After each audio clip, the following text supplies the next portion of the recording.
Okay. Who's gonna have to? Everybody's unmuted. I don't have anybody muted right now. So who can start us out with some good victories this week? Get us off on a great positive note, so we don't have to write down. I won't have to make everybody write down 25 things they love about their job. So what do you got for us?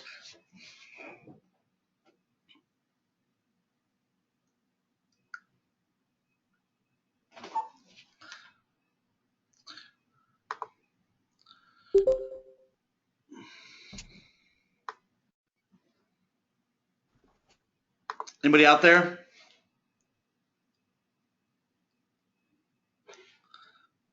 For some reason, I'm not hearing anybody. Hey, Hold on. Mark, Can you hear me? Prentice. There we go.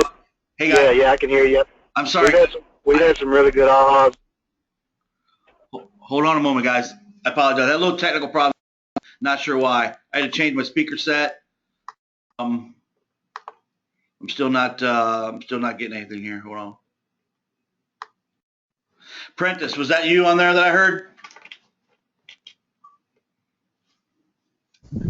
Yeah. Yes, sir. Yes, sir. It was. All right, thanks. Go ahead, man. I'm sorry. For some reason, I had a little issue with my speakers and my microphone. I think I got it all worked out now. So if you don't mind, I'm repeating what you were starting off with. Absolutely, man. Hey, we're new to the group, and Miller and I have really been pounding the phones and really trying to get in the swing of things and get our dialogue down. We've certainly hit a few roadblocks along the way, but just this last week alone, we've decided to go through a lot of our old leads, seller and buyer, and have seemed to have made a lot more connection this week, reaching out to these folks than we have in the past. We had a lot of folks that were hell-bent on the fact that no way, we're not doing anything. 3, 6, 9 months later, when we reach out to them, seems like people are starting to engage a little bit more. So maybe after the first of the year, we may have some appointments set that we probably wouldn't have otherwise had set and would have gave up on a long time ago had we not got in the program. Well, I appreciate that. One of the things that Adam tells us, from his experience, and he first started our ISA program back in the day, was he had to beat his head against the wall for a little bit. But one of the things we realized was that it takes 90 days a lot of times for man, what is wrong with speakers?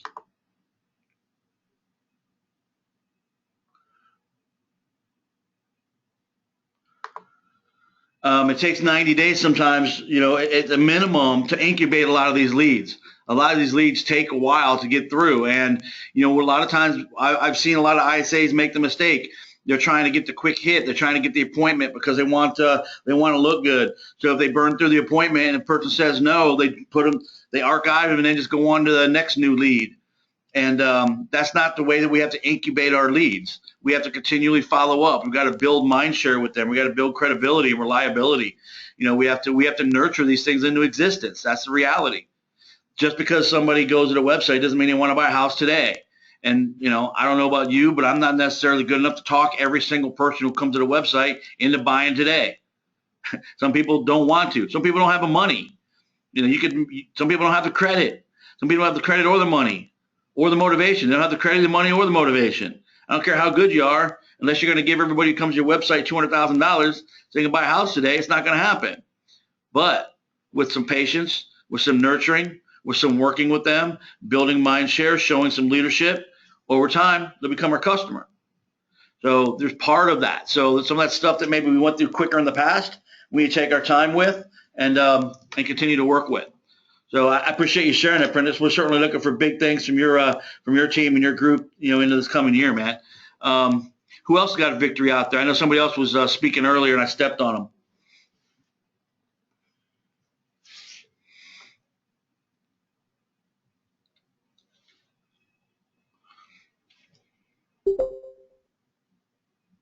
Who else we got? Dennis, you got anything for me this week? You out there? Hey, Mark. Yeah, I do actually. It just kind of goes on the same lines as as the gentleman before us. We have been really focusing on dialing old leads, and pardon, we've been really having some pretty good success with that. We've set up a lot of tasks of follow-up and some potential appointments after the 3rd of January, that first week of January, with people who, a year ago weren't in the market or they couldn't afford it, but now they're pretty much ready to buy homes. We've gotten several appointments in the last 2 weeks from leads that were over 2 years old that are ready to buy homes, and that's just by going through and calling those old leads. And the other thing about that we've learned is almost all the old ones will answer your phone call. I mean, it takes a long time to get through 100 leads from old leads. They just don't recognize the number. They pick up, or they call you right back if they miss your call. And we've made a lot of contact that way too. So we're feeling pretty good about that. And now we have a schedule where there's a frequency that we're going to use to continue to go through that entire database. There's about 4,500 active names right now that we are just continually dialing, and there's some gold there. So thanks a lot for all that. Well, I appreciate you sharing as well, man. And people do respond. And when you get a lead and you call back on them a year later, or 18 months later, or 2 years later, and you're coming from a place of service and you want to help and see if there's anything you can do to help them and check in with them, that's not what most companies do. And I say company, I'm not just talking about real estate companies. It's just not what most companies do, right? If I can't do something for you, if you can't give me your money right now, man, I'm done with you, right? So we're going to talk a little bit today about being different, about how we're going to be different, how this training program hopefully is helping us be different, doing some things different in the marketplace, how we think of ourselves, what we do with things. Do we give up too soon? Do we give up too early? Lion selling isn't about, just putting your teeth into somebody and not letting go. It's about a long-term approach. It's about not giving up and not just, giving up and going by the wayside easily, just because somebody said, what, I'm not ready right now. It doesn't mean I continue to pound you and pound you and pound you. It means I use my technique, to connect with you to find out when things are going to be ready and when I'm going to be able to help you. So somebody who builds a good sales team, a good sales base, a good book of business, it has stuff that's constantly coming to fruition, right? So I appreciate that info, Dennis. Anybody else out there got something they can share with us? It could be victories, it could be personal victories, it could be it could be business wise. What's going on out there, man? We need some good positive stuff from our group. Who else can help us out today? Blake, how's your team doing?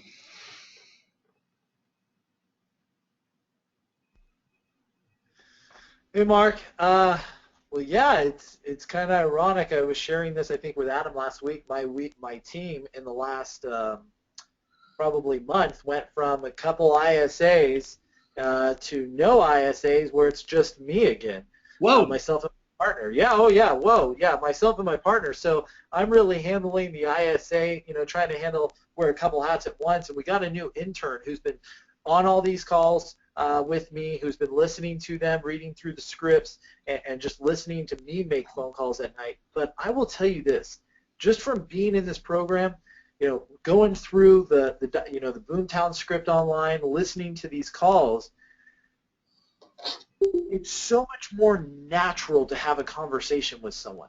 It is so much easier to have a conversation with someone, and my results are going through the roof. I mean, when I can make the time to jump on and get on the phone, it's amazing. The other night I was on there for 2.5 hours, scheduled 4 appointments. They were all pre-qualified appointments, had all the information. One of them had already been working with a realtor and a lender, but was dissatisfied with the pressure that they were putting on them to buy a house. He's coming in tonight. Our pipeline for next year is just growing. I mean, now it's just going back to the old leads and developing them a little bit longer, helping them come along. But, I may be spending about an additional, 5 minutes on the phone, but I'm not wasting an hour in an appointment that I'm setting aside because somebody's coming in not qualified. So we've been having a lot more success on that. And my intern, I put her on the phone the other night, let her make 1 call while I stripped it apart. She went 1 for 1. She scheduled an appointment on that very first phone call. Awesome. A little premature on the close, but her disc already tells me that she's a high I, medium D, and that's where we've been having to work more is, understanding the correct offer to make to the client, Right. selling the client the way they need to be sold, and going for that conversion. So. Well, absolutely. I mean, I appreciate you sharing it, man. I'm sorry to hear that the team is having to be juggled up a little bit, and certainly if we need to take some of that conversation offline, I'm happy to do that. I'm glad I'm already discussing that with Adam, but certainly, if we need to circle the wagons there and figure out what we might be able to do to help you reestablish that team, I'm happy to spend some time with you on that. You said a key thing earlier. You said, an extra 5 minutes on the phone saves you an hour.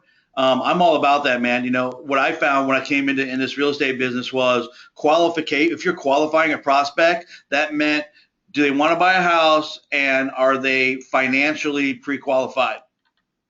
Right? Just because I've talked to a lender and I've got myself a letter that says I'm qualified up to $300,000 doesn't mean I'm a qualified candidate. It means I have one of the things, which means I have the resources. But as we learn in this program, there's three things I have to know before I can get your business, before I can close you, and there's three things I have to know for you to be qualified to learn and spend an hour with me. One is I have to understand the motivation. I have to understand the emotional connection to the problem as it exists, and are you willing to do something about it? If you're willing to do something about it, do you have the financial resources? And financial resources is not the only thing in resources. Resources also come into play. Time, stress level. Do you have time to go look at properties? Do you have time to sit down and mull it? Do you have time to meet with me? If you don't have time to meet with me for 45 minutes to figure out if we can help each other, how on earth do you have time to go look at houses? Right? So I need to know the motivation, the real emotional connection. I need to know, do you have the resources, both time, effort, energy, and can you deal with the stress that it's going to take to make this happen? And I have to understand how you make decisions and what your decision-making process is. If I understand those three things, then yeah, let's get together. And when I say decision process, in this case, it usually means, do we have the right people involved? When we meet, are we going to have, mom and dad? Are we going to have, husband and wife? Are we going to have husband and wife? And is your parents going to be involved in this decision with a young couple? I mean, how many times have we done that? How many times have we sat down with somebody, showed them a bunch of houses, they get to the place where they want to make a decision, and by the way, I need to go talk to my dad about this. Well, wait a minute.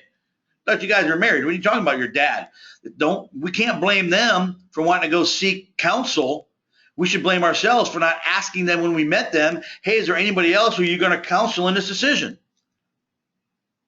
Are you going to counsel anybody else? Do you have family that you're going to talk to before you decide on which home? Are you going to want to consult a lawyer? Do you have a great, an old Uncle Willie who lives under the stairs that you slip notes to before you spend a bunch of money?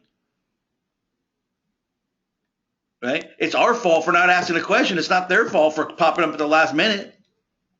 We need to know those three things. And so if it takes me an extra 5 minutes to get that, well, so be it.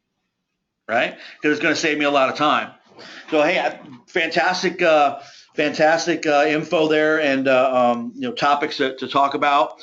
I love hearing these success stories because for me, it has a lot to do with how people are internalizing and utilizing the information that we're putting out there, and are we hitting the right spots or not, right? And for you, the other people on the call, I want you to be able to hear how other people are utilizing the information that they're learning.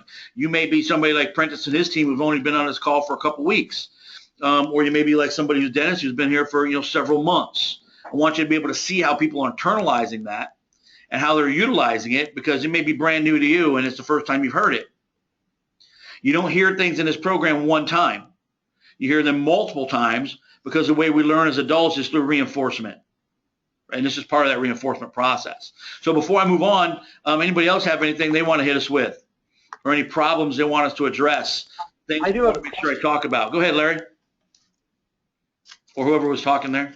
it was Blake. Okay, I have a question. Yesterday I was on the phone calling back, and they hit me with, well, I've got your number. I'll give you a call back when the time is right.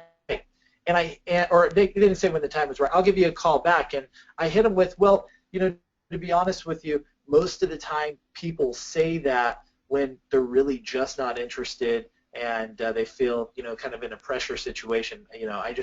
If is that where we're at? Because if it is, it's okay. I'll take you off our list. But if you are interested in getting some assistance and help in this area, we'd already had a conversation for a couple of minutes. In this area, I'd be more than, I can set a follow-up to contact you. That way you don't get lost, you don't fall through the cracks. But like I said, most of the time people just say that when they're not really interested. If So what that's happened to where that we're person? at, okay. What happened to that person? She actually got pissed. Of course She goes, yeah, don't put words in my mouth. I'm like, ma'am, I'm not trying to put words in your mouth. I'm just saying, that's usually where it leads is people say that because they're really not interested. If you're interested, great. If you're not interested, that's fine too. Don't worry, you're not gonna hurt my feelings. I promise you. And it just ended with, So can I infuse something here real quick? Sure. This is Adam. Embrace it. So don't try to handle it like it's an objective. Handle it. Just embrace it. Hey, outstanding, fantastic. Most people that register on our website are just looking. Now, most people that say they're going to call me back actually don't call me back. But if you had a magic wand, how soon would you like to be able to move into your next home? Just make it fun for them. Hit them with the magic wand. Yeah, I hit him. That's actually in the beginning of my conversation. I hit him with the magic wand every time. It was just, yeah. Well, let me throw something out there. First of all, Blake, can be dropping advanced negative reverse topics in his group, man, because these guys ain't ready for it yet. Okay? The technique of Blake was using there is actually a pretty advanced topic. I bring you guys into it a little bit of a time. It's actually called a negative reverse, which is a lot of psychology built into that. And two things will happen when you do that. One or two things will happen. The person will either back off and they'll tell you, yes, I'm not interested, or they'll get mad. Right? That happens. And so you have to be prepared for that. So if you're going to use that kind of technique that he just used, you have to realize that there's only two possible options. One, they'll back off and say, well, no, I'm not really interested. And so now we know where we're at. Or they'll get mad because you just kind of called them out on their BS. And they had no intention of ever calling you again anyway, and just called them out on it. Now, the reality is, I can use a technique like that because I don't really care whether or not they're pissed off at me or not. I don't. But we have to be careful with that if we're not ready for that kind of technique to use that. And Adam is right as well. Depending on where you're going to get that objection from, hey, I'll call you, don't call me, etc. The way he embraces that and moves through that definitely makes sense because, hey, not a problem. A lot of people, tell me that, and that's fine. But you can go into the magic wand, et cetera, et cetera. But you've already done that, and we're actually further into the conversation. And basically what we're doing is we're embracing the no. We're just getting to the no. We're just getting to the realization of it. And depending on how somebody was in the database and how many times I talked to them and what was going on, I might definitely use that technique like Blake was using there. But there's definitely a term for it. And there's definitely a psychology behind it. Maybe it was the bad call because I went with the struggle right before it. Well, I'm sure you were struggling before that. That's fine. I mean, the reality is when you negative reverse somebody, if you're looking at a negative reverse clock and they're at an 8 and a 9 is go away, when you hit them with the reverse there in that fashion, they went to a 9 and had you go away. That's just, it happens.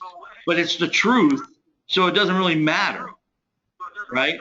So there's a whole lot of psychology. I don't want to get too sidetracked today with what, the kind of things that could happen, during a call like that, and that kind of technique. But that's something that we definitely can take offline and dig into a little bit, Blake. But the reality is that calling somebody out sometimes on their stuff is okay, depending on the situation and where it's at. And I definitely would do it and do it all the time. I did it. I did it at a dinner meeting just the other night with Adam and I were at. I mean, we were in a 2-hour meeting, and I just flat said, "Sounds to me like this is over." Well, I mean, I always teach, like I'm teaching my intern right now, you should end the conversation with a yes, no, a clear future, or of course, she's going to learn lessons. Right. We want to avoid lessons, but it's like, I was just trying to get to that, are we at a yes, no, or a clear future? You know what I mean? So, right. I mean, I'm sure you understand what I'm referring to. Yeah, I mean, we're just into some advanced concepts there, and I mean, I got no problem talking about it. I don't want to go too far down the road because we are talking about a concept and philosophy that a lot of people on the call haven't been exposed to yet. And so I'm going to mute myself so we don't go down that road. Yeah, no problem. I see where you're going with that, and I've got a lot of I got a love for the technique because it's part of where I'm at. But let me be clear too. Using that negative reverse is great when you're in offer benefit mode. Somebody like myself or Mark or very few people that understand the advanced concepts can use it in your intro. I wouldn't use a negative reverse on an intro. But I have done it and it has worked and it has backfired on me too before. So. We talk about intro, offer, benefit, value. Usually you want to use that negative reverse, which that's what Blake did. He was in, the offer and, talking about benefits, and she's like, I'll call you back. He'd already got through the intro with some of that stuff just to make it clear. Let's good stuff, everybody. Talking about stuff like this is what it's all about. This is the advanced group, and we should be talking about some advanced concepts here. If there's some things that we were just now talking about and they're just not where you're at yet, I apologize that. Apologize if we got into a topic here that maybe you haven't heard about or we haven't talked about, but that's why we continually come back here as well. Adam, Blake had a question as what you were just talking about there. You're talking about offer, intro. Can you repeat that real quick? Yeah, we get back and we'll touch on some of this stuff in the middle of January in the foundations class, but it's just basically the structure of a call. People talk about scripts, but how was that script put together, or word track, or whatever you want to say, and it's through an intro, offer, benefit, value, and close, and that's really the mechanics, if you will, and a lot of people think that's kind of like the holy grail, but that's only about 20% of the mechanics and the content, and then the psychological part and the psychology to that is a lot of what Mark's getting into in this group is getting their attention, holding their interest, and bulking desire, and getting them to take action. And both of those things have to coincide with the intro, getting their attention, and so on. And once you understand that with the word track, it's powerful, and that's really what we help you understand in the foundations classes, the intro, offer, benefit, value, before we move you to the psychology side of things. Intro, offer, benefit, value, close, Blake. That's simple. Thanks for cleaning that up, man. I appreciate it. Hey, we're gonna jump into the other material I got presented here. Some of the things that we talked about already this morning are gonna come back up here over the next 45 minutes to an hour. Talking about where we're calling. Some of you guys are focusing on old leads, and maybe you're focused on old leads because maybe your lead sources aren't coming in as hot and heavy as they were before. Because of the time of year that we're in. We're getting a lot of objections right now of, hey, I don't want to list before the holidays, or I don't want to look, or I want to take a break, or, I've gotten some requests from people about, what are those objection handlers that we have right now that going into the holidays, what should we be saying to people? How are we handling that? We're going to talk about all that here today in the call. So let's jump off with the little video I had planned for today, and we'll go from there. Somebody have something? Nice. I'm going to have to mute some folks. That was Shelly's stray cat. The Bible says it is mind that we serve the Lord. It is with the mind that we serve the Lord. The mind is the battleground. It is the place where the greatest conflict is. There are more people in this room having trouble in their mind than there are people having trouble in their finances. The struggle is in your mind. This is why we have people who go to bed tired and wake up tired. Slept 8 hours and you wake up still tired. The reason you wake up tired is that you got sleep but you didn't get rest. Your mind has been in turmoil all night long. You've been wrestling in your sleep. Have you ever woke up and your bed was wet? The bed is all tore up just like you've been in a fight because your mind has not rested. Your body went to sleep, but your mind is still caught up in a warfare. Your mind is a battleground. Touch somebody and tell them the enemy's after your mind. Out to worry you to death, out to stress you to death, out to break you down, out to make you quit, out to make you think that you can't get up, out to make you give up on your dream. The warfare is in your mind. It's not in your checkbook. It's not in your savings account. It's not on your job. The fight that you got to fight is in your mind. And if you whip it in your head, you can whip it in your checkbook. You can whip it on your job. You can whip it out of your children. But you got to try it out of your head. If you put as much time into working on winning as you put into thinking about losing, you'd already be a champion. Today is not about me. Today is about you. I know what it feels like to sit on a bench. I know what it feels like to get knocked down. I know what it feels like to have a hope and a dream. And nobody believes in it but a few people.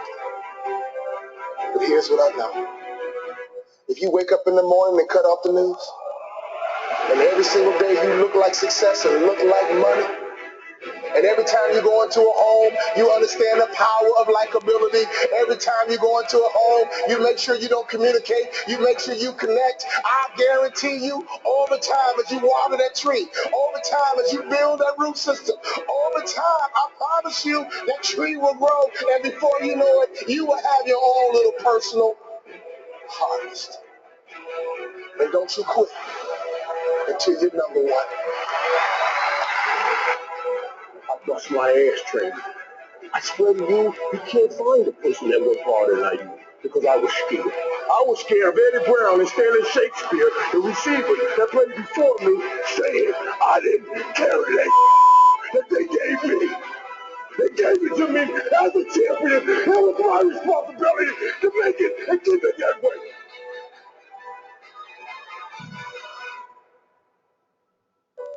It's time to make decisions that make you a legend. We see it every day. But the only difference, baby, we gotta stop quitting. We gotta stop giving up. All this TGIF, TGIF. It is now TGIA. Thank God I'm alive.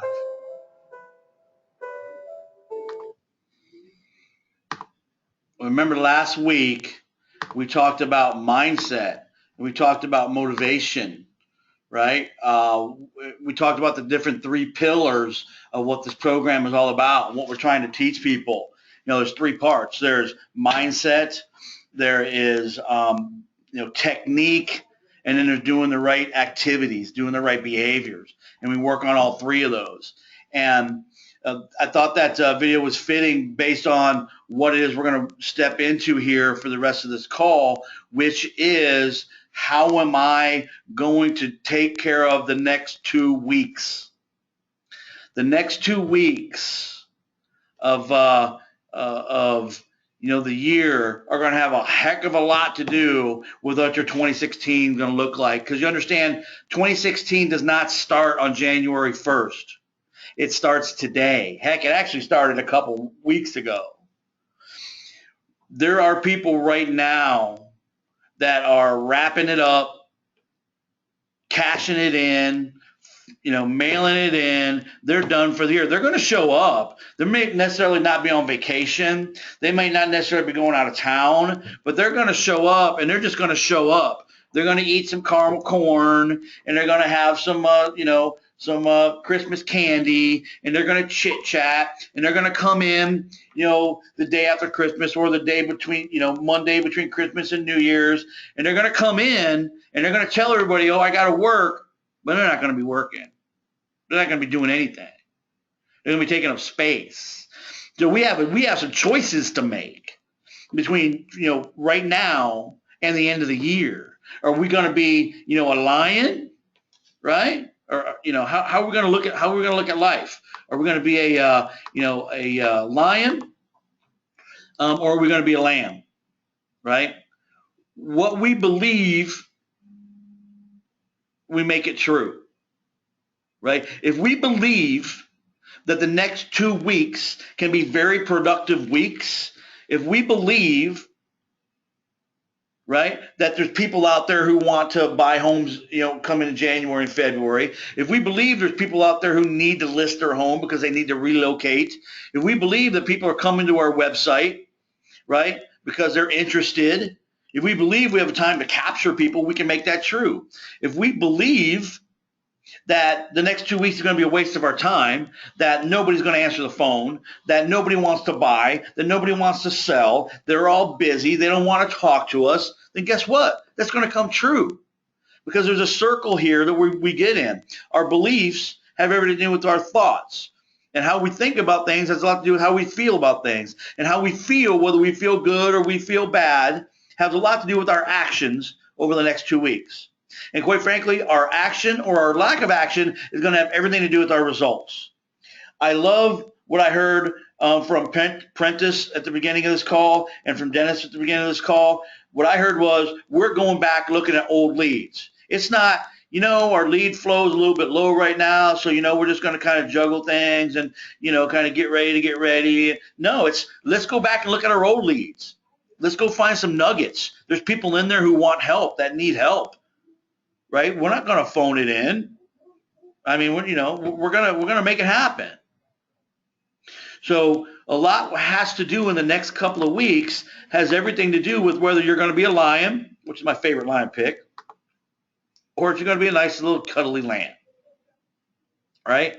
Who are we? People in this group, people in this advanced group of people, the reason why we call it lion selling. And it's not about being pushy. It's not about, high pressure tactics. It's not about not listening to people and just keeping to the script and just shoving people in a box.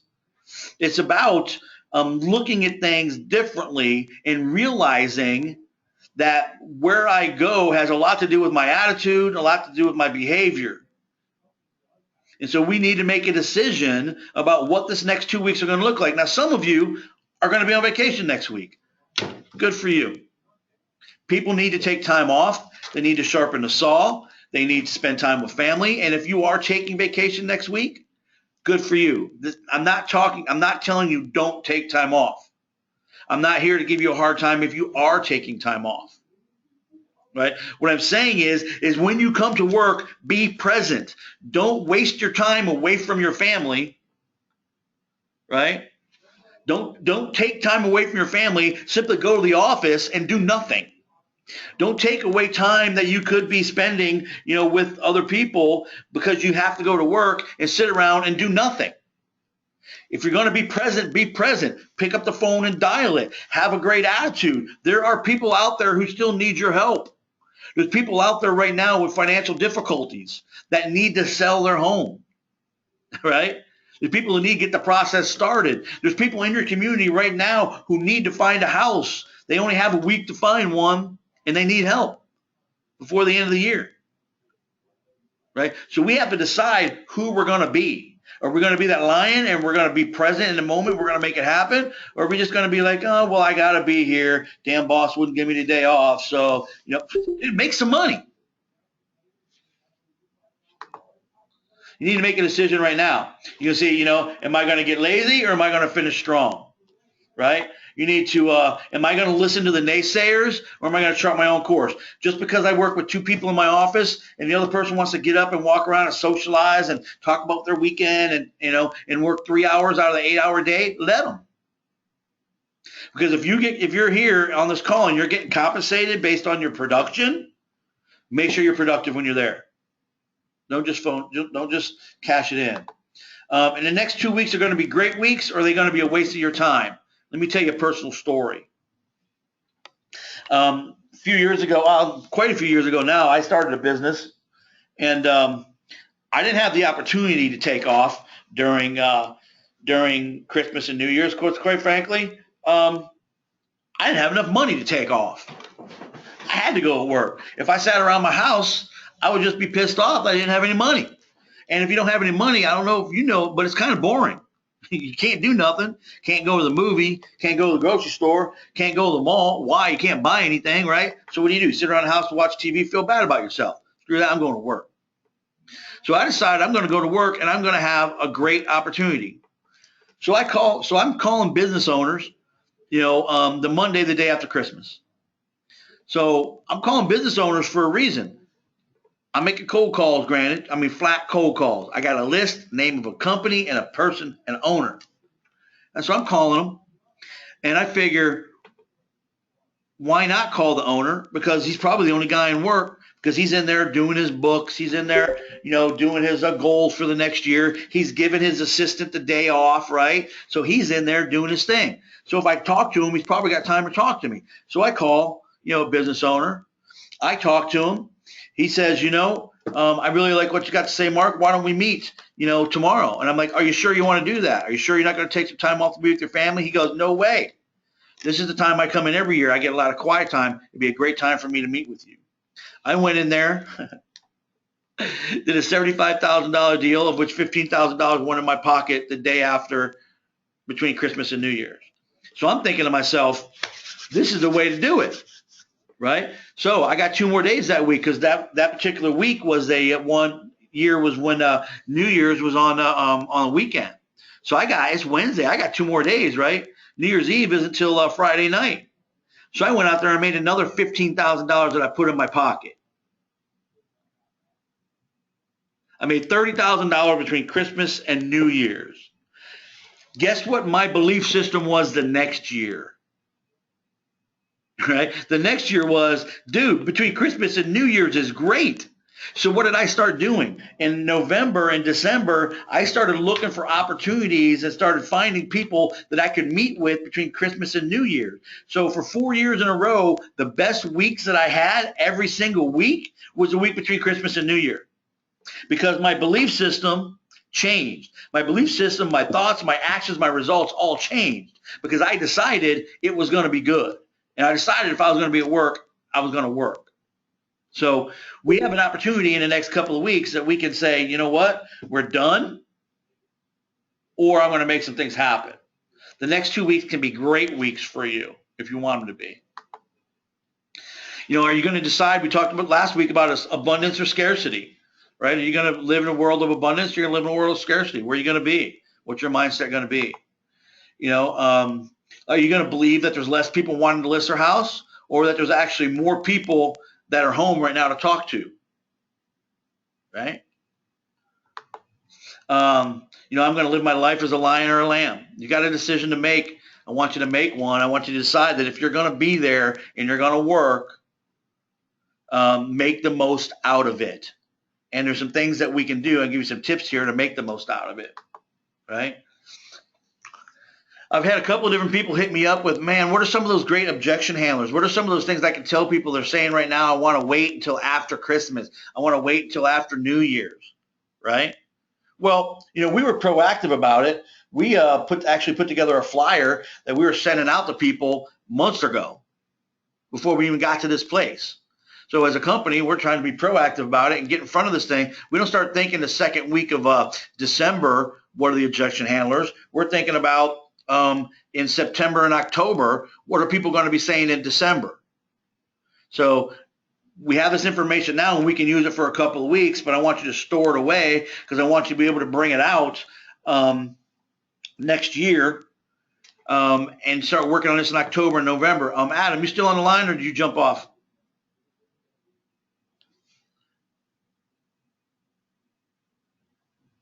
He's gone. Okay. I was just going to have him chime in. One of the best months that we had in 2014 was the month of December. which then went into a great January, which went into a great year. And we're very happy to say that a couple of weeks ago, we surpassed, the number of houses we sold the year before, and we're having the best year that this company's ever had. But it didn't start at the beginning of 2015. It started in 2014. We're having great months at the end of the year going into the beginning of the new year. So if we decide that can happen, it can absolutely happen. So here are some of the top 10 reasons why people should list their home during the holidays. Okay, I'm going to unmute some folks here too.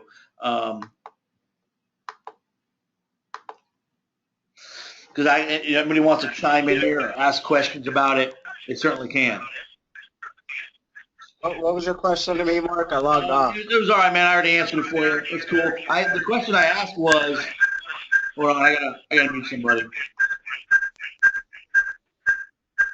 So I'm gonna mute them all. I'll let you answer it. You have to unmute yourself. The question was what was our December looked at? What did our December look like in 2014? 84 homes closed. Right. We had a great December, right? Especially compared to years before. My point that I made to the group here was that it doesn't have to be a bad month. It doesn't have to be a slow month. And we were anticipating. And the year before that, we did like 92. Yeah. So we have great Decembers. People are buying. People are moving. We can't get in that mindset that it's not going to happen. But a lot of people have asked me about what are some of the objection handlers that we use, and here's some of them on the screen. I've got some of the top 10 reasons that people should list their home during the holidays. Right? So if you're going to be making calls over the next couple of weeks, guess what? People are going to be saying, well, I don't want to meet. I don't want to meet until January. I don't want to meet until February. Well, we're going to deal with that as well. Right? So what if somebody says, I don't want to meet until February? Or what if somebody says, well, I don't want to list right now. I want to wait until February. There's a number of things that we can do. So here's some of the stuff. One, as we know that there's fewer homes on the market this time of year. And basically what that means, it means less competition. Okay? It means, it says less completion for your home. Let's just say competition. Buyers this time of year are serious buyers. It takes real motivation to be looking at this time of year. We know that people that are out there, right now, if they're going to take the time to get out in the cold, if they're going to take time away from their family, if they're going to take time to go look at a home this time of year, they're probably pretty darn serious. Which means that if I bring somebody to your house and you have it listed, this is somebody who's obviously seriously thinking about buying it. The best agents continue to work during the holidays. We know that, we know as great agents that, when the time to strike it is now, and there's a great time. This is a great time to pick up low-hanging fruit because other agents aren't available, right? There's plenty of time to take off. You can take time off in February. You take time off in January. A lot of great agents decide, you know what, I make money in December. I'm sticking around. A lot of people decide I'm out of town, right? Nothing against taking time off. We're taking some time off here too in the next week or two. But when you're here, you're here. Let's look at another couple of reasons. In December and January are the busiest times of the year for corporate relocation. I don't know about your community, but in our community, we have some big employers here. This is one of the busiest times. People want to be in at the beginning of the year. Companies are hiring people. Their budgets begin in January 1. And so they're filling full-time employee slots starting January 1. And they want people in place and ready to go. They're also moving people out. We have a lot of in and out here. We have a lot of international business here through our aircraft industry that we have. So we have a lot of engineers coming in, going out. There's all kinds of opportunities in that world, in that relocation world, and people need the assistance and they need the help. Buyers are more courteous and sensitive to scheduling appointments during the holidays. Somebody who's out there looking right now, they realize you have family parties. They realize that there's things going on, so they're much more courteous about, well, I just want to go see a million places. No, we need to narrow it down. They're more understanding of the fact that this home seller has things going on. These are all reasons why it's okay to list during the holidays. Number 7, homes show better when decorated during the holiday season, and they appeal to more buyers' emotions. I mean, think about it. Where would you put your Christmas tree if you were to buy this house? Right? Can you envision you and your family and your extended family gathered around this tree by the fireplace? Hey, when you think about this, when you think about this giant dining room, can you see next holiday season? Can you see, your family in it? You can appeal to people at an emotional level. And what is finding true motivation all about? Connecting people with the emotional connection to the problem they have. It's already built in for us. It's already here. I don't have to work so hard as a sales professional to build the emotional connection because it's already there. It's available to us. Some people must buy before the end of the year. They've got money. They've sold other homes. There's investors. There's exchanges that are going on. There's all kinds of things that have to happen at the end of people's year. Sometimes they have capital gains taxes from selling other properties. They need to move that money. They need to shelter that money. They need to do things with it. You got to find those people. How do you find those people? Because you're on the phone, right? Or they're from your referral sources. Since supplies of listings will dramatically increase during the spring, there'll be more competition for your home, right? And a lot of times, if you're in a seller's or a buyer's market, if there's more competition, it means that there's less money for you to get. Pardon me, if there's more competition, it's harder for you to get the money you want. You're more likely to get that now. If you're not desperate, right? You're more likely to get that now if you're on the market. Number 10, by selling now, you may have the opportunity to be a non-contingent buyer in the spring. Right? If you sell it now, you're going to be in a stronger position in the spring, when you're ready to go. And you're not going to have to worry about selling this one to buy the other one. It's already going to be done. Your money's already taken care of. You find the one you want, you move, you're a much stronger buyer. There's all kinds of reasons to sell a home during the holidays. Fair? So you can roll over when somebody says, well, I'm not sure, I probably ought to wait. Hey, you can wait if you'd like to, but, I have some reasons why it might be a good idea to think about it now. Does it make sense for me to, drop a couple of those on you? Fair? I'm just curious from the group. You got some very experienced people on this call right now. I'm going to unmute you guys. What are some other ways that you're handling people that are saying, hey, I don't want to list right now. I don't want to buy right now. They're not saying I don't want to. They're saying, I just want to wait till, February or March. What are you saying to them?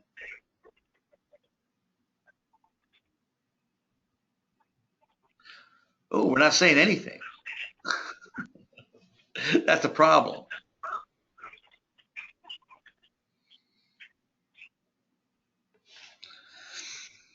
There's another piece to this, and this other piece here is, but you go through all those reasons, you drop 2 or 3 of those reasons on somebody, and they're still not willing to make a move. They're not doing anything yet. They still want to say, yeah, but I still want to wait till after the new year. Do we automatically fall back and start talking, or do we do what we've been taught to do, which is to reverse and understand? So somebody says, I want to wait till after the beginning of the new year. The first thing out of my mouth is a softening statement in the reverse. It's a softening statement in the reverse. I don't go into a long diatribe about blah, blah, blah, blah. A simple softening statement in reverse. That's what we teach you to do. So this person says, yeah, that's all great and cool and all, but I still want to wait. Hey, no problem. I understand. Softening statement. The reverse. So when you say new year, what do you mean? They're talking about January, they're talking about February, they're talking about March, April, May. What are they talking about? Because how I handle it now is going to make a difference from what they just said. If the guy says, I want to wait till January, direction, the next few things out of my mouth are going to go completely different. If they say, well, we want to wait until April, now my answer is completely different. If they say, well, we want to wait until January, no problem. Let's get that appointment on the board now. right? Hey, that makes perfect sense to me. I see here we have some time open on the calendar on Wednesday the 9th.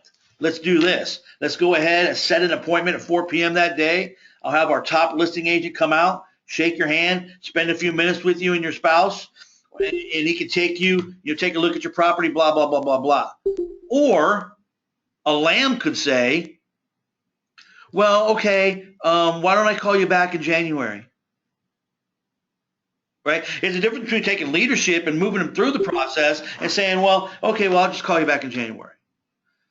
Now, that may ultimately be what happens out of this call, but as Blake talked about earlier, he's looking for a defined future. He's looking for what's going to happen next. The next is, I'm going to call you a certain date and time. Not, okay, well, I'll get back to you. So he's looking for yes, no, or defined future. 3 outcome of a sales call. A maybe is not an outcome.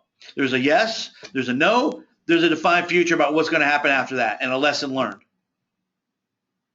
Right? Too many of us believe that there's 3 outcomes or 4 outcomes to a sales call. Yes, no, maybe, and okay, I'll get back to you maybe sometime. There's no maybes and I'll get back to you. That's where Blake was going earlier when he was talking about the person who said, well, I'll call you when I need you. Because it was already a no. Let's just get it out there and deal with it. Because I'm not a lamb. I'm not going to just roll over and say, oh, okay, that's cool. All right, no problem. Thank you. No, how about that? I appreciate that. I'd be more than happy to take your call. Can I ask you a question, though? Will there be a time in the future where it does make sense for us to get together, or are you just trying to be nice to me right now? Right? You could go that way. But we're trying to get a defined future. So how about that? Absolutely no problem that you want to wait until January. I completely understand. You have a lot of people coming over for the holidays. You're not going to be ready. It doesn't make sense for you to meet with one of our agents. Let's do this. Let's go ahead and get you on the calendar in January. I'm telling you right now, January is going to get really busy. So let's go ahead and mark that out and make it happen. Right? There's a lot of difference between being a lion here and being a lamb and leading somebody and simply rolling over. But what if it doesn't sell? Won't it hurt me if I put it on during the winter and it doesn't sell? Won't that hurt me? I heard about too many days on the market. My last agent told me, it doesn't want to sit on the market too long. We want to wait. Well, here's the reality, right? Is no, as odd as it sounds, no, it doesn't have to hurt you. In fact, in the middle of February or at the end of February, if your home hasn't sold, here's what we'll do. We'll let it expire for a day, for 24 hours. Then we'll relist it. We'll get fresh flyers printed. We'll get new descriptions written up. We'll get some new photos, a new video. We'll relist it, right? And then it'll reset the days on the market. And it'll appear completely new. And you'll be ahead of the game because your place will already be cleaned. It'll all be show ready. You're going to be ready to get those people that are coming into the market who want to buy quick and want to make it happen because they've got to be somewhere. So there's a yin and a yang to everything. Hey, I don't want to list yet because it might not sell. Well, no problem. If it doesn't sell, we restart this thing up all over again. We'll let the listing agent go out there and decide whether or not he wants to make this a 90-day listing or 6-month listing or a year listing. We let them worry about that. But the reality is it doesn't have to be that way. It doesn't have to be an either or. It's let's get it on there. Let's get an offer. If we don't get an offer we like, we let it ride. And then we relist this thing again in the spring, all brand new.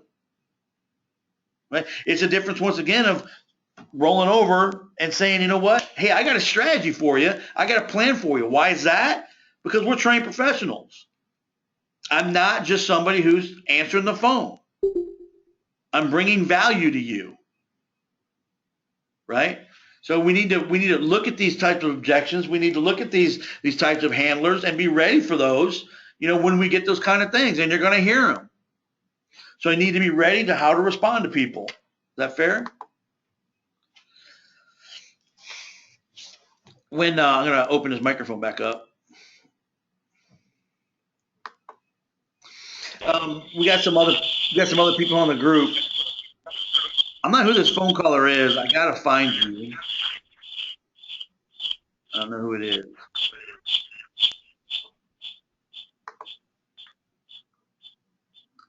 That's not it. Well, the other people that are still here on the call,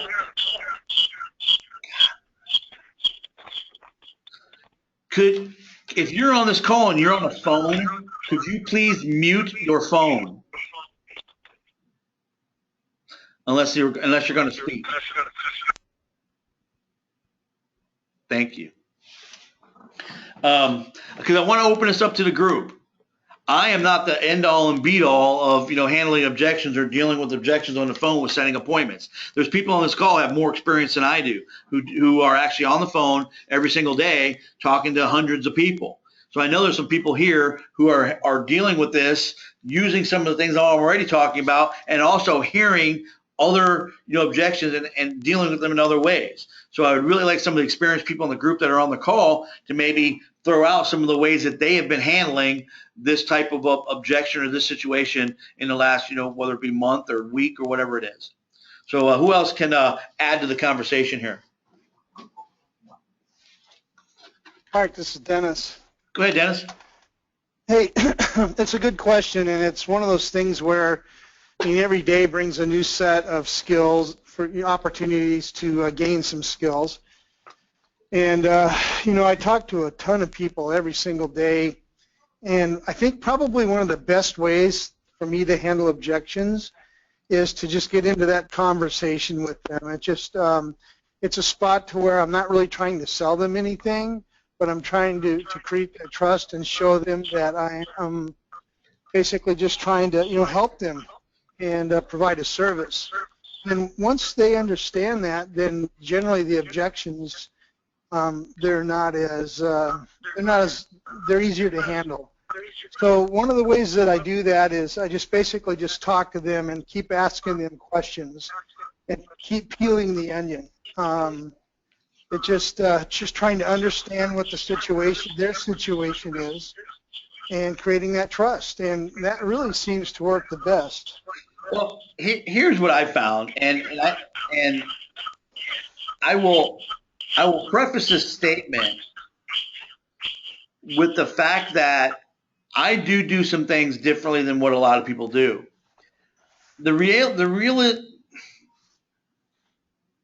Realistically, when I'm in a selling environment, I don't get very many objections, because typically for me, an objection happens after I'm trying to close it, right? So I'm trying to close it and somebody gets the objection. If I realize I've got a whole bunch of objections, which is a bunch of unanswered questions, which is a bunch of pushback, which the person doesn't really have the motivation and not ready, then I'm not trying to close it, because I already know what the answer is going to be, and I'm going to get a whole litany of reasons why they can't. If I'm already feeling that, then why would I be trying to close it, right? So there is a little bit of a difference in the tactic and the way that I look at things like this. But there are people, when you first just come out of your mouth with, hey, I'm so-and-so, from ksrealestate.com. I want to learn more about your situation. And they come right out with, well, yeah, we're thinking about listing our home, but, we want to wait until after the holidays. Well, just like you said, I'd want to peel back that onion. I'd say, well, let's not even worry about after the holidays.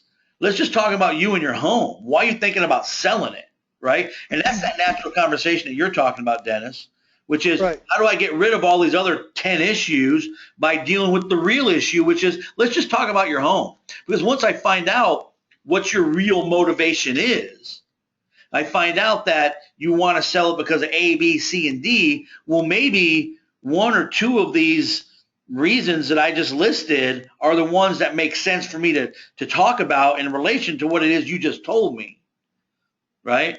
So if you don't get a lot, I heard you, Sarah. I saw you there in your comments saying you use that a lot, but sometimes people don't want to go there. They don't want to talk about it. What we need to do, Sarah, is you and I, we need to take it offline a little bit, and I want to listen to you, how you nurture that conversation into existence, and how you reverse and get into that conversation. And I know you don't like to do a whole lot of role plays over the air and stuff like that, so I'm not going to ask you to do that. What I would like you to do is let you and I get together specifically and talk about how that is affecting you, because we got to unlock that for you, because the best thing I do is to get people to talk about their situation. extensively. And that's one of the best things that I can do on a call. And it really helps me on the back end when I'm closing this thing. So if you're struggling with that, let's spend some time with that. Okay, so either PM me or send me a text or call me, and let's schedule time for you and I to get together. Peeling that back and getting that information makes a lot of this stuff go away. So that's where we should be spending our time, is understanding how to get into these conversations. However, a lot of times people hit us with these things right at the very beginning, and that's kind of why I'm throwing them out there today. Also, until you can get really good at peeling that onion back, and I've watched your progress, Dennis, over the last couple 6 weeks, 8 weeks, and listened to your comments each week on how it sounds to me like you're getting better at that, and you're getting deeper, and you're having better conversations, which tells me you've got great tonality when you're talking to the people on the phone. You're using great reversing. You're using those iceberg techniques. Can you tell me more? How long has that been a problem? You're using the techniques that we're teaching, and you're getting further along. The further and better you get at that, the less and less, quite frankly, you got to worry about objections. But until we get people there and they're really good at that, I still got to live in the objection world a little bit, because that's real for folks until they get to the point where they're able to dissolve a lot of that stuff before it ever happens. Okay. Anybody else have some other tactics that they're using right now to get people to list? Any other things that we haven't already mentioned? I'm sure there's some great ideas out there.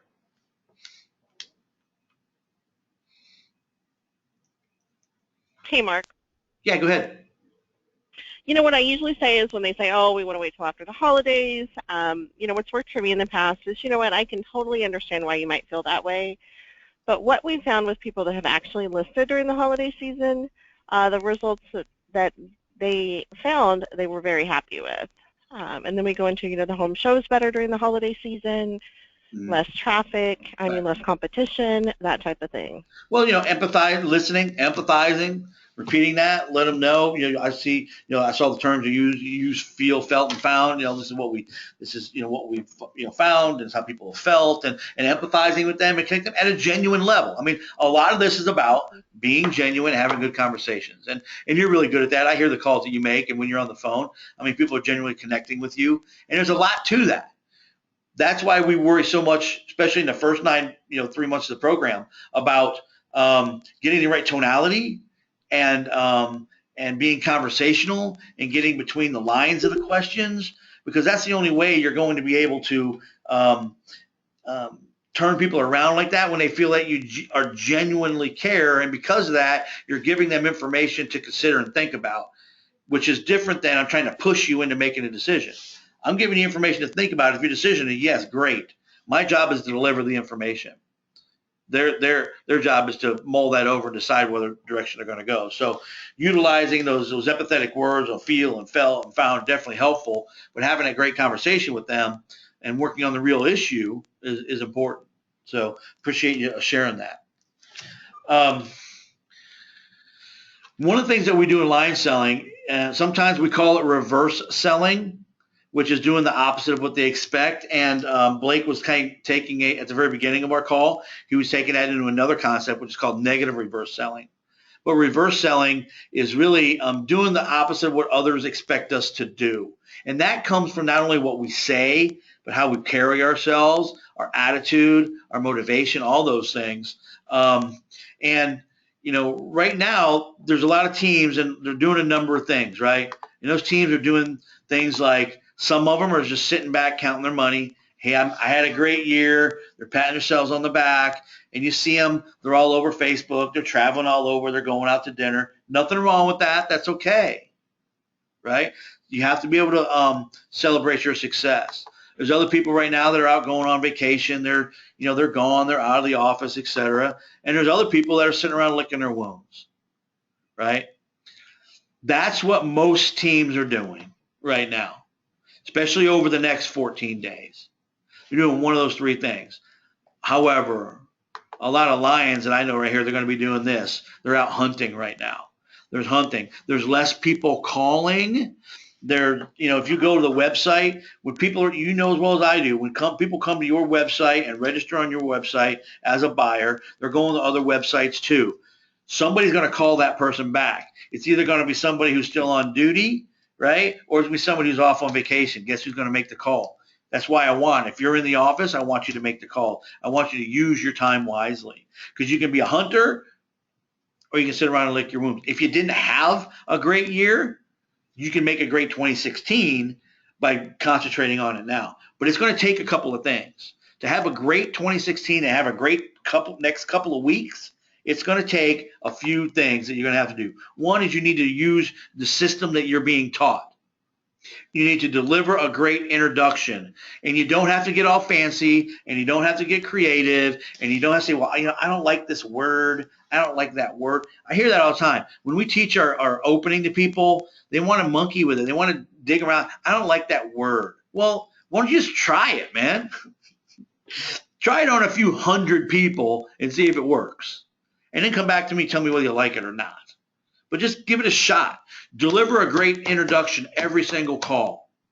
Use the introductions that we've been teaching you. Use them. Don't get fancy. Just use the introductions that we're teaching you, and deliver it every single time. Work on your tonality. This time between now and the end of the year is a great time to really sharpen that saw and to work and to diagnose and to figure out, what am I doing well? What can I be doing better? Use tonality. Do you sound like a leader when you're on the phone with people? Or just, I got to make these calls and damn it, I'm in the office and everybody else is gone? Do you sound like a lion or do you sound like a lamb? Is the conversation, hi, this is Mark Benefield from WichitaKSRealestate.com. I noticed that you had been on our website recently and registered. I just wanted to call and personally say thank you. Or is it, hi, this is Mark. How are you? Oh, well, I'm just calling I saw you're on a website, and, just want to see if maybe I can answer any question. Come on, man, I ain't got time to talk to you. Bring it. Not over the top, cheesy, ridiculous, but let me know that you're here to help. Use your tonality. Make sure you're bonding and rapport with people. You bond with people by getting them to self-disclose information. You bond with people by getting them to self-disclose information. The way that they connect with you is by giving you more. The more I tell you, the more I trust you, the more I want to spend time with you, the more I'm willing to accept your suggestions when I get to the point and I tell you the 10 reasons why you need to list. You can't just get on the phone and in the first 2 minutes say, well, I'm not interested in listing right now. You can't just hit me with 10 reasons why. You got to step back first and get them to tell you why they were interested in selling out to begin with. Because none of the others really matters. It may be that they don't have time on the phone right now to call. I mean, you did just call them out of the blue. Maybe there would be a better time to call. Maybe there would be a better time to talk. Fine, I'll call you at a different time of day. I'll call you tomorrow at 3. I'll call you Wednesday at 4. If now's not a good time, I know I just called you out of the blue. Maybe you're unwrapping gifts. Maybe you got family coming over. Maybe you're drying your hair because your date's going to show up. Why am I so arrogant to think just because I called you, you got time to talk to me? And when you say, oh, I don't want to get into that right now, maybe it's because they just ain't got time for it. You got to listen and realize that you're imposing on somebody's life.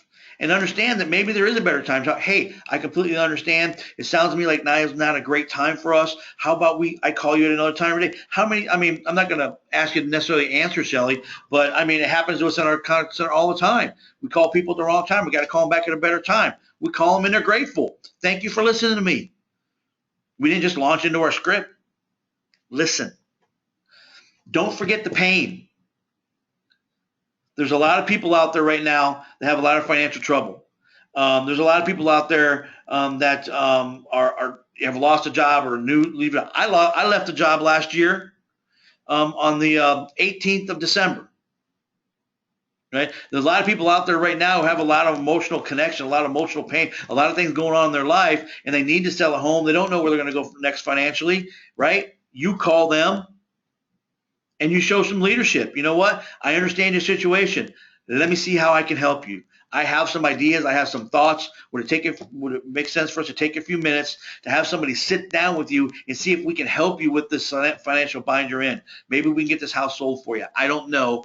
But the first step is connecting you with one of our expert listing agents who specializes in working with people who are in a financial spot. And one of their alternatives is to perhaps downsize a little bit and free up some money so you can take some care of their obligations. Would it make sense for us to do that? There's people in pain right now. We have to be willing to go there and have those discussions with people. Don't think just because it's the holidays that everything is all cheery. Right? Sell like a doctor. I want you to seek to diagnose, right? I want you to seek to listen and to cure people's pain. If you go into every conversation like a doctor, right? Looking to look and seek and diagnose, you're going to have a whole heck of a lot more opportunities than if you just go in to shove a bunch of information down somebody's throat. Now is the time to not get sloppy. The next couple weeks, trust me, if you set an appointment and an agent agrees to go on that appointment and that person doesn't show up for the appointment and the agent just took some time away from their family or whatever to be there, right? They ain't going to be happy when somebody doesn't show up. If they get out to a listing and the person's not there, they're not available, or we want to make sure we don't get sloppy right now. If we're going to set appointments, let's make sure we lock it down. I want us to make sure we're listening for wishy-washy words. Things like, well, I think that would be okay, or, you know what, that might work, or, you know, I'll try. If I hear I think it might work, or it might work, or I'll try, or I'll check, or I'll do, stop, put the brakes on. Nobody got time for that. Right? The only we got time for is people, who want to actually meet. And if they're overly reluctant, let's move that thing into January. Let's not set somebody up for fail for somebody. At the very least, stop and say, well, I appreciate you agreeing to this. I'm not 100% convinced, though, that you really think it's the right thing to do. Can we talk about that for a moment and deal with it now? Like Blake said earlier, I'd rather spend 5 extra minutes with the person than wasting an hour with somebody or 2 hours. Get in my car, driving across town, find out the person isn't there, get back in my car, drive back across town. I could have been watching A Wonderful Life with my niece. Right? Don't get sloppy. Make great notes. And when you say you're going to follow up, do it. 3 elements to building trust: reliability, credibility, and intimacy. Reliability and credibility come from doing what you say you're going to do. So if you tell somebody, I'll call you next week at 3 o'clock on Wednesday, call them Wednesday at 3 o'clock. If you tell somebody, hey, I'm going to call you on January 7th at noon, call them on January 7th at noon. And if you get the voicemail, let them know, hey, this is Mark from Select Homes. I talked to you back on the 16th. We agreed I'd give you a call on this day at this time. I'm here. I am. I can do whatever I can to help you. Give me a call back. If I don't hear from you, I'll try you again. I want them to, at the very least, realize that these people are different than other people. They do what they say they're going to do. So now if I decide, you know what, yeah, I am going to go ahead and list, let me call that guy who actually called me back when everybody else said they would and they didn't.